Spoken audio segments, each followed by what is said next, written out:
मीरापुर की कुंदरकी सीट से आरएलडी उम्मीदवार का आरोप है कि बाहर से हथियार लेकर यहां पर कुछ लोग यहां पर आए थे।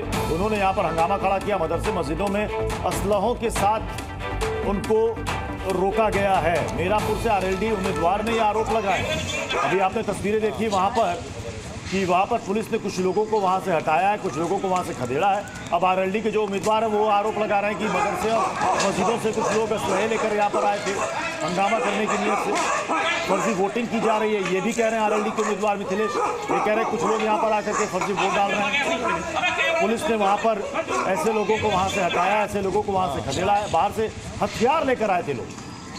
सर, मुझे ये सूचना भी मिली है कि बाहर से कुछ अन्य विधानसभाओं से कुछ लोगों को बुलाया है और वो फर्जी वोटिंग के उसमें है, फर्जीवाड़ा करना चाहते हैं और फर्जी वोट पड़ रही थी और मदरसों में और स्कूलों में वहाँ उनको रुकाया गया है असले से।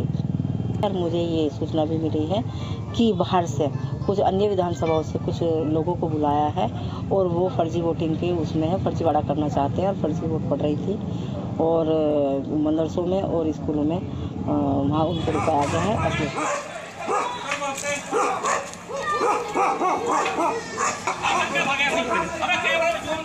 वो फर्जी वोटिंग के उसमें है, फर्जीवाड़ा करना चाहते हैं और फर्जी वोट पड़ रही थी और मदरसों में और स्कूलों में वहाँ उनको रुकाया गया है असले से। सर, मुझे ये सूचना भी मिली है कि बाहर से कुछ अन्य विधानसभाओं से कुछ लोगों को बुलाया है और वो फर्जी वोटिंग के उसमें है, फर्जीवाड़ा करना चाहते हैं और फर्जी वोट पड़ रही थी और मदरसों में और स्कूलों में वहाँ उनको रुकाया गया है असले से।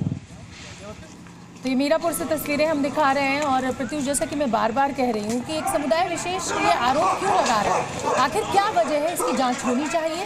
पुलिस यहाँ एक्शन में दिखाई दे रही है, लेकिन ये कौन लोग हैं जो मतदान वाले दिन इस तरह से माहौल खराब करने की कोशिश कर रहे हैं। ये चिंताजनक तस्वीरें हैं और मुझे लगता है कि चुनाव आयोग जाहिर सी बात है कि वहाँ पर जो अधिकारी पोस्टेड है उनसे बात भी कर रहा होगा और एक्शन लिया जा रहा होगा। जो गंभीर आरोप आरएलडी के उम्मीदवार ने लगाया कि कुछ लोग यहाँ पर हथियार लेकर के यहाँ पर पहुंच गए, तो अब आज के समय में जब चुनाव होता है तो कैमरे से छुपा हुआ नहीं होता है। अगर कुछ लोगों ने हथियार लहराए तो जाहिर सी बात है कि वो तस्वीरें भी सामने होंगी, अगर चुनाव आयोग में आप शिकायत कर रहे हैं तो आपके पास पूरा साक्ष्य होना चाहिए कि वाकई में वहां पर कोई असलहा हथियार वहां पर लहराया जा रहा था, नहीं जा रहा था। ये सारी चीजें चुनाव आयोग के सामने रखी जाएंगी।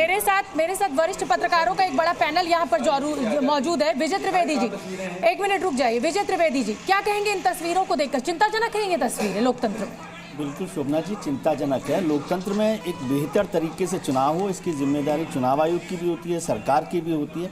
और आरोप लगाने की बात नहीं है, सबसे ज़रूरी खासतौर से उत्तर प्रदेश में जहाँ पर बाईपोल्स हो रहे हैं, वो एक तरह से योगी सरकार के लिए रेफरेंडम के तौर पर भी देखा जा रहा है कि लोकसभा चुनाव में जिस तरह से भारतीय जनता पार्टी का रेस्पॉन्स रहा, जिस तरह से उसकी हार हुई है, तो उसमें योगी जी के लिए, मुख्यमंत्री जी के लिए ये बड़ा महत्वपूर्ण चुनाव है। तो उस दृष्टि से भी इस चुनाव को देखना चाहिए और यदि कोई आरोप है तो तुरंत उसमें एक्शन लेना चाहिए। ये आरोप लगाए जाना कि कहीं पर किसी धार्मिक स्थल पर हथियार मौजूद हैं, इसका चर्चा से बेहतर है कि उस पर कोई एक्शन लिया जाए और कोई काम किया जाए, सरकार उस पर काम करे। रशीदी जी कुछ कहना चाह रहे हैं? देवकीनंदन जी से भी रिएक्शन ले रहे हैं। एक पत्रकार ने भेजा है कि यहाँ से जो जिन लोगों को खदेड़ा जा रहा है वो असल वोटर्स हैं, वो उपद्रवी नहीं है। आज के ज़माने में अगर कोई इल्ज़ाम लगा रहा है उसको तस्वीरें दिखानी चाहिए। सोशल मीडिया है, हर आदमी फोटो वीडियो बना लेता है मोबाइल से। कहाँ है वो तस्वीरें जहाँ हथियार लहराए? चिंता मत करो, तस्वीरें भी आएंगी। आप दिखाइए, आप दिखवा दीजिए। आऊंगी मैं आपके पास। देवकीनंदन जी, टिप्पणी ले लेती हूँ, फिर मैं आती हूँ आपके पास। देखिए, मैं ऐसा मानता हूँ कि ये जो मतदान है शांतिप्रद तरीके से होना चाहिए और उसमें हमें ये कोई अधिकार नहीं है कि अगर ये हथियार दिखा रहे हैं तो ये गलत है, नहीं दिखा रहे हैं तो ऐसा आरोप कम से कम इलेक्शन जिस दिन हो रहा हो उस दिन ऐसा आरोप नहीं लगाना चाहिए। प्लस मैं जब पहले बोला था तो मेरे बाद किसी ने कहा था, मैंने सुना नहीं, कौन, नाम नहीं जानता कौन है, उसने कहा कि धर्म संसद जिस दिन हुई 16 नवंबर को सनातन बोर्ड के लिए, उस दिन मारने काटने की बातें की गई है। उनकी जानकारी के लिए बता दूं, उसे मेरे पास प्रमाण है, आपकी वीडियो है, प्रमाण है।